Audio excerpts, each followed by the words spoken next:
আমি যতদিন বাইসা আছি, কর্মক্ষম আছি, পড়া খাওয়া নিয়ে কোনো রকমের চিন্তা করবি না। তুই খালি ইন্টারভিউ দিয়া যা। কথায় আছে না, যদি থাকে নসিবে আপনি আপনি আসিবে। তুই তোর চেষ্টা চালায় যা। আমার মনে হয় না কোনোদিন চাকরি হইব। আজকাল মামা চাচার পাওয়ার না থাকলে কোনো চাকরি হয় না। বৃথারও আপনার রক্তে পানি করার টাকাগুলো নষ্ট করলাম মাস্টার্স পাস করে। আর যদি ম্যাট্রিক পাসটা করে কোনো কামে লেগে যাইতাম, তাহলে এতদিনের পরিবারের একটা হাল ধরতে পারতাম। পাগলের মতন কথা কইস না। পরে নিয়ে আমরা সবাই গর্বিত। আমি তো ইন্টারমিডিয়েট পাশ করছি, লেখাপড়া খুব একটা করতে পারি নাই। 5 ভাই বোনের সংসার, ডাইল চাইলের হিসাব মিলাইতেই হিমশিম খাইতাম। পড়ালেখা তো ছিল বিলাসিতা।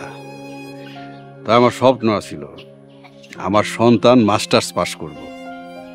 তুই দেশের সর্বোচ্চ ডিগ্রি অর্জন করছস, তুই আমার স্বপ্ন পূরণ করছস বাপ।